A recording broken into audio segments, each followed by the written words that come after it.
What's up, guys? Brett Okamoto from ESPN, joined by Marc, who's taking a break from his full-time job covering the WWE to join us on a UFC fight week.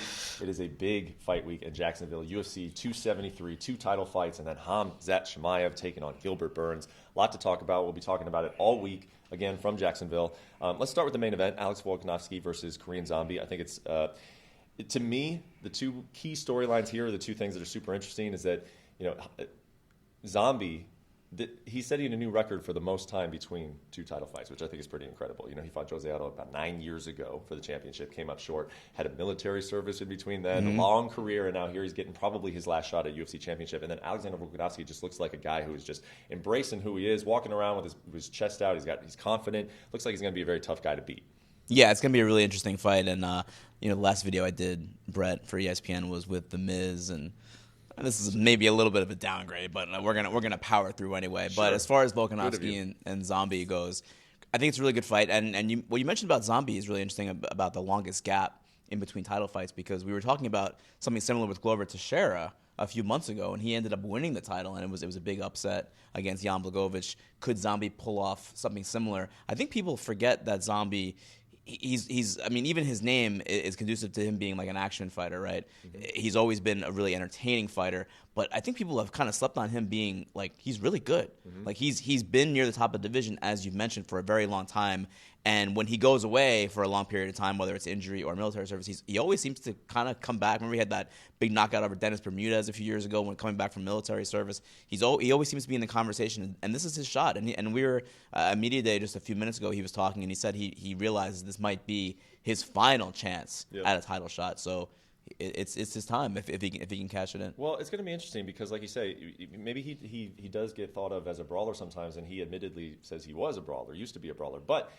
Can you try to outpoint? Can you try to outclass? Would it almost be better for him to be a brawler in this fight? Because if you're trying to catch up and play Alexander Volkanovski's game, I think you're already coming from behind.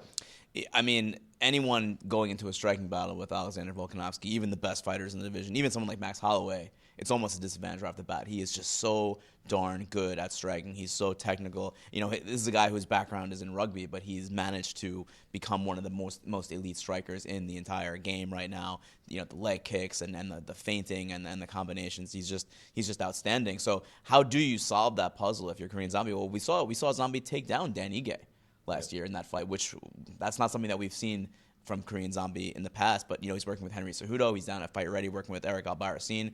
He's shown some new wrinkles in his game, and I think he has improved since that loss to Brian Ortega. And maybe the level change, maybe at least putting that idea in the head of Volkanovski will help a little bit. But it's a tough road, though. And he has shown power throughout his career, which I think is important. 100%. And Holloway dropped Volkanovski a couple times in their second fight, so something to keep an eye on. So the co-main event, Aljamain Sterlings versus Piotr Jan. We've been waiting for this fight for a while. What I want to ask you about today. And then obviously we'll keep talking about this as the week progresses. But what do you think of Aljo's mindset? I think that it could be interpreted two very different ways. I think you can interpret it as like, oh man, he's in a great spot. He looks confident. Or you can say, man, this guy is almost delirious. He's like trying to talk himself into something that he maybe doesn't believe. I can literally see an argument for both sides. Which side are you on? Yeah, this is a really interesting storyline because I can't remember the last time where there was a UFC champion who people have discredited as the UFC champion. I mean, and I know it happens in the past, but a lot of people feel like he has not earned it, and I kind of feel bad for him in that way. And some of the things that he's done and some of the things he's said have drawn the ire of the fans, and I think you have a piece about that dropping on ESPN.com later this week, right, Brett? Right. And that whole dynamic really interests me. He was saying at Media Day that basically he was saying this was not my choice to do. The fans reacted in that way, and I just kind of leaned into it. I'm not sure if I 100% believe that.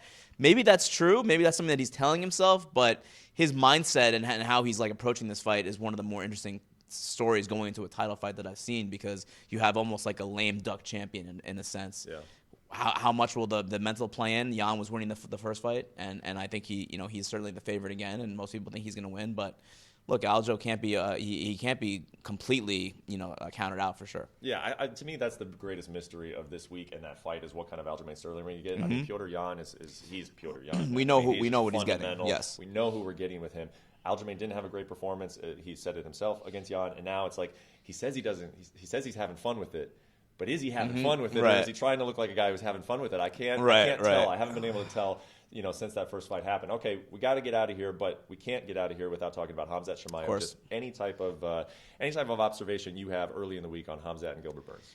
Well, Khamzat seems very subdued. I don't know if you talked to him yet, but he was down at media day, and I don't know if it's the weight cut or what it is, but he seems a little, I don't want to say low energy, but he's saving his energy. He's being economical with his energy. Even with what he was saying, he wasn't the usual in your face, I'm gonna smash this guy. It was more of I'm gonna smash this guy type. It wasn't loud and boisterous. It was more kind of subdued. And even with Darren Till in the room, where he can raise the energy level pretty quickly, Khamzat was pretty low key. I don't know what that means, if anything. I do think that the odds are pretty crazy, though, right? I mean, I think the odds in this fight are minus 500, something like that. I mean, Gilbert Burns is one of the best welterweights in the world, and I think Khamzat is every bit as good as people think he is. But Gilbert Burns is one of the best welterweights in the world. Knocked down Kamaru Usman. Could have won that fight. Yeah. So I think the odds are insane for that fight. I guess I'm not really a big betting guy, Brett. That's kind of more your field. But Burns seems like a good value pick this week. Yeah. I mean, it feels like every week, every pay-per-view week that we were talking about this, like early on a Wednesday, things to look for. One guy, one person in mind is like, how is their weight cut going to go? And that's Khamzat Chimaev. When I was talking to Gilbert Burns, I was going back and looking at some of their info, and it's, Gilbert Burns was in BJJ at like 76 kilos. Khamzat was wrestling at 92 kilos. And that's a difference of 35 pounds. And Burns said, fine, good. Cut all that weight because it's not going to help you outside of the first 2 minutes of the fight. So we'll see. We'll see how he looks on the scale, and then we'll see how it impacts him in the fight. But Khamzat definitely one of the guys who cuts the most weight, I would say, in the entire UFC. I mean, he's like a middleweight, and Burns fought a lot of his career at lightweight. So they're almost 2 weight classes apart. Yeah. Well, there's plenty to talk about, plenty to keep an eye on all week. We will be here in Jacksonville. For Marc, myself, thanks for watching, and tune in tomorrow. Thanks for watching ESPN on YouTube. For live streaming, sports, and premium content, subscribe to ESPN+.